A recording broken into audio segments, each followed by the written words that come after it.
What is going on, guys? Fighting Game Selectives here. We are back with some more fighting game action, and I got some Street Fighter 6 today, and I feel like I had to get one of the guys that be on the mic, Jammerz. Yo, man like Kizzie Kay. First of all, much appreciated for having me on Fighting Game Select, because I love the stuff that you do. Talk some stuff about Street Fighter, man, and I think it's been long overdue that we just have a conversation outside of meeting once a year at Capcom Cup. So I appreciate that. Street Fighter 6 patch just recently came out. And, even before the patch came out, a lot of people were getting into Street Fighter 6. We've seen a lot of people from the VTuber community, a lot of wrestlers. I gotta say, bro, like, with all these people coming in, how do you feel as the game, as a spectator game? Oh, that's a tricky one, because there's two perspectives you should always look at these video games, or competitive video games in general, right? And there's from the casual perspective, and then there's the competitor, or like the hardcore fan perspective. Because from a casual perspective, when you watch Street Fighter 6, especially from the beta days back last year through up to the point of, let's say, Capcom Cup, right? It's like, okay, I've seen the odd 18 to 20 characters, and I've just seen two characters beat each other up, and a bunch of colors. The main colors being red, green, and blue. Right, drive parry, drive rush. If you put it like that, all I've just seen is a bunch of characters and a bunch of colors on screen. I don't really need to know the specifics. One or two other characters may look out there and pretty funny to watch or entertaining, but I've just seen characters and colors, and it's been like that for a little while. It can be a very fun game to watch if you understand what's going on. And the thing is, you can apply that to just about anything. The NBA, even basketball. See, I like that we're already the NBA, the soccer, films, like anything. It will be much more fun if you understand what's going on. Making or asking the question, is this game a fun spectator game? First of all, I think most of these games are, because that's what developers have done for ages now. They've kind of steered from the, right, how do you make this a fun play experience? How do you make this a fun spectator experience? And now they're kind of reverting back to finding that balance. Sometimes, I don't know about you, sometimes I won't watch an event unless certain people are doing the event. Like I am on that boat. Right, I'm on that boat. And again, I'm on the canoe, bro. An event's happened, and as just watching it out of, like, not in work mode, I think it's good. But then this is where I go back to saying perspectives, everything. You go ask the next person, say, hey, did you watch the event? No, my favorite commentator wasn't there, or my favorite player wasn't there. And it's like, so I didn't care. And it's like, wow. And it's like, again, because if there's one thing that people are 100% passionate about, it's their favorite sport or their favorite competitive, like, environment, whether it be a video game, sport, or like whatever. Okay, if this guy's here, I know it's going to be good. If this guy's not here, I'm not sure about what's going to happen. How does that tie into the game being fun? An event or a whole FGC event is like a burger or a cake, and the game only is like the bread. It's the base. It's not everything. Oh yeah. It's not everything. It plays a huge part, because again, for some people, like a house, for example, right? The foundation of the house plays a big portion of it, and then you build on top of that, right? So facts. There's just certain things you can't have without a base. That's the game, and it's as commentators, as players, as even, content creators that feed in the right information about players in the game to viewers who watch the event, you all play a part to enhance the experience. How do we make this fun for everybody? And it's very difficult to do that, because it's like, yes. Okay, I'll be honest with you, I'm not everyone's cup of tea.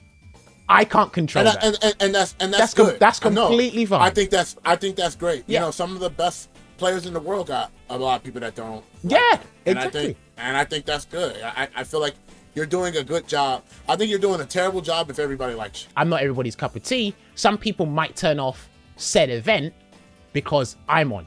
Does that change the fact that the game's fun or not fun to watch? I don't think it should. It can only enhance or, decrease your enjoyment of the game, but it shouldn't change the fact that the game could still be fun to watch for you. Would you think Street Fighter 6 would be as hype, as exciting, if there was no Capcom Pro Tours, but with the promotion and all the advertisements and all the invitationals we had, do you think that, like, it's an ideal way to keep extremely strong momentum for fighting games, especially Street Fighter 6 Season 1, without CPT, but with just, Invitationals. obviously invitationals, right? Do you believe that invitationals can carry like the hype of CPT? I'm leaning towards a 60% yes, 40% no, because again, I will relate this to sports. If you watch any physical sports, what do they have? They have a regular season. They will have in between that special competitions. So it's not just one thing that holds the weight for that sport. There's several different things within that competitive season that happens outside of just a league. If you look at the CPT as just the league leading to the finals or the playoffs, like that makes sense. That holds, again, the bare weight. Invitationals, I think the 60% yes, it's because, like I said, the FGC has all the pieces of the puzzle. They're just in the wrong places, I feel, in some areas. In a calendar year, 12 invitationals, right? One a month. I think that could be pretty cool. But then obviously, they'd all change, right? You'd have a 16-man invitational, a 48-man invitational, a Street Fighter League where we do teams over the course of 3 days to 5 days, so on and so forth. I think you can really mix it up. I kind of like how Red Bull kind of did it, where they had like their invited people, and then there was people that could get flown out for a chance, and there was like LCQ, right? Yeah. Oh, right. Okay, and those as well. Those should be included into the invitation as well. Let you can still keep that open qualifier, that open bracket in there for allowing people to, hey, you might have the chance to join in on this invitational. You still keep that there. You still keep the essence of the grassroots as to what made the FGC in these open brackets what it is, while changing the direction to make it more, again, a spectacle. You get to see some of the best. And then 9 times out of 10, invitationals are probably easier to follow. That's a big. It is. That's a big thing. It's easier to understand. Yes. And one thing I want to go ahead and shout out. I want to shout out to you and Wrench, because when you guys were commentating, I really like the fact that instead of just calling it throw, you called the names of the throw. I'll never forget when they told me, Jammerz, why do you do that? This got no significance. Why do you do that? And now they are saying move names on commentary. Going back to sports, when I watch sports and listen to commentators, they do not say number 9 passes number 32, number 32 passes number 12, number 12 passes to number 6. Doesn't make any sense, because unless you're really in the know, it doesn't make any sense. They tell you the player name and their position, and it's like, okay, I've got a little bit of a clearer picture in my head. The FGC I'll tell you how the FGC knows move names. If you've been hit by it too many times, you go and figure out what it's called, or it's an iconic move. JP's level 2 is called Lavushka, right? That's like a Russian name for something. I can't remember exactly what it was. But that sounds cooler than saying level 2. That sounds way cooler than sounding level 2. But some people are like, I don't even know what Lavushka is. I'm like, you've been hit by it a million times. We can make someone's time watching an event way better or way worse. I always find the perspectives on that very, very interesting. Because you've probably seen like a Valorant tournament, a CSGO tournament, something, and you watch it. I went to BlizzCon. Right. They had an Overwatch tournament there. There you go. And you look, and it's like, damn, these are some lifeless. Like, this is where it gets a bit personal for me. Why are people watching that when we have people trash talking, the charismas, the rivalry, the fighting game to enhance the experience? It's all then. It's like, what are we missing? It's unfortunate because like right now, like I feel like even the Red Bull Kumite, I feel like the viewership is not even as as it should be. But remember back in Street Fighter 5? Yes. They had 50K. But all right, cool. Let me tell you this. Because I speak to industry people about this as well. And this is where, if you get too hung up on the numbers, it might skew your perspective a little bit. So the official, as we're recording this again, because the Kumite is on, the official channel has about probably 13, 14K watching. You didn't count all the restreams. You didn't count all the watch parties. You didn't count all the restreams. You didn't count all the people that do not have a Twitch account that are watching. So I do feel the numbers, maybe they might have dwindled a little bit. I think they're somewhat similar. It's just that somebody said this in like 2020, 2021 when we were in lockdown and everyone was streaming. It's just that the numbers haven't gone down. They've divided. It's like only certain things have dropped, but like people have just gone to other channels and they want to hear other perspectives. So it's like, okay, well, use yourself or Brian F as a good example, right? You could have a main event happening, but it's like, nah, I'm going to tune into Kizzie because Kizzie's the boy and I want to hear his perspective on the event. And it's like, okay, I'll tune in. And you might get 1.5k views. But you haven't robbed the 1.5k views of the main channel. They're still watching the event, technically. They're just watching it with you. Brian F, he restreams a lot of things, right? He can get up to like 3,000, 5,000 people watching. That's crazy, right? Now, if he didn't restream that, Red Bull Kumite would go from like 14k to 19k. Would it make a big difference? Sort of, for the main channel. But the fact that is people are still watching the event. That's how I see it. But I'm not like a company that needs the metrics. Do you know what I mean? I'm just like, oh, we've got people just watching this. Thank God we've got people watching this. Do you know what I mean? So that's just me. You say that we're on the right direction and, you know, we're just not going as fast as we can. If you can change something, what would be that decision that you will make to like amplify the direction that we're going? Let's say after every event that happened on the CPT or Street Fighter 6 related, you tune in 7 p.m. PDT on Capcom Fighters. We recap the show, we have a little bit of banter, and we talk about what's to come. That way you have a new crowd, still the competitors, and then every so often maybe you might interview a player here and there from that event, talking about what they like, what they dislike, so on and so forth.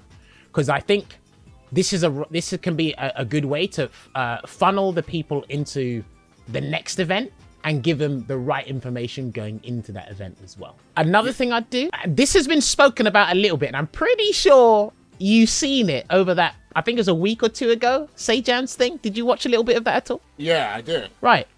That's one of the biggest answers we need. We need huge content creators just in a fighting game tournament. Do you notice that the FGC watch people who do not know how to play a fighting game? We watch them to teach them, tell them they're playing the game wrong, and watch them more than they watch us, the professionals, play the game. You notice that? Yeah, I do. This is why I give props to Jam, and other people have like, they've had the idea, or they vocalized the idea. It's just like Jam's actually like kind of done it. And it's like, okay, we might just need to get a bunch of content creators in a 32-man invitational. We just might need to do that, right? You get certain people to train them, so on and so forth. Because if you want more eyes on fighting games and the FGC and people to follow qualification process, all this jazz, you might need to get these people in a ring playing fighting games. And some of them are actually incredibly damn good at learning, right? It's just that you tend to find with these people, when you ask them why don't you like fighting games, it's never actually the game itself. It's commitment, like it's a huge time investment. I don't want to go super pro. It's like, well, you don't have to. It's just that you invest so many hours into these other games, and you're telling me you can't slip a fighting game in there. But if we made it fun for you, right? Again, and this is where people play people on your similar skill level. That's why I think the Jammerz Tekken event was brilliant. They were all, outside of like 4 or 5 people, they were all roughly around the same level. It was pretty fun to watch. You pay them to play the game on their stream, outside of 10 other companies that do that for them, and then they're going to drop the game. Let's put them in an event. Let's make them feel special. And then let's move. And in that way, we get what we want, more eyes on the FGC. They get a little like taster of what it's like to be a competitor in fighting games. And then after that, it's the whole leading the horse to water. Like, I just take you here. If you want to stick around, that's entirely up to you. I can't control whether you stick around or not. But if we can find a way, and this goes back to what you're talking about, will invitationals hold up like outside of a regular season? Will they hold up the FGC of the hype? If you mix in professional invitationals with content creating invitationals, I think you've got the ingredients right there, right? That's it. Because we will, like I said, we will still get we want. We still get to watch the Big Birds, Tokidos, the Punks, the Crimsons, the Mena RDs, the Angry Birds. And then every so often, hey, we got an invitational. Lily Pichu, Saikuno, Ludwig, Charlie, Moist Critical. Like, just mix it up a little bit. That's it. I'd say those are the 2 big things right now, because there's only so much you can do to like get someone interested into something. Because I'm pretty sure there's things for you where it's like, it sounds cool, but you're not interested. Do you know what I mean? Yes. Because it's like, I'm not fully on board. Yeah, like, because look, you can clearly see by my backdrop, it's like, I'm into manga, right? I can sell you on the idea about how amazing manga is, but if there's something in your mind that does not even show an ounce of interest, you're not going to be fully invested. You're just not going to care. I well, not me specifically, but people can't control that. Like, you try to see that we're trying to get people on board for these games and so on and so forth, but it's like you can only go so far, and you shouldn't kind of. With that being said, man, where can they find you, Jammerz? So you can follow me on Twitter or X, whatever Elon Musk calls it these days, at HC Jammerz. That's the social media account I'm predominantly on the most. I do have an Instagram as well, at HC Jammerz as well. I put some things on there too. With that being said, make sure you guys leave a like. Thank you guys so much, and we'll see you guys on the next episode.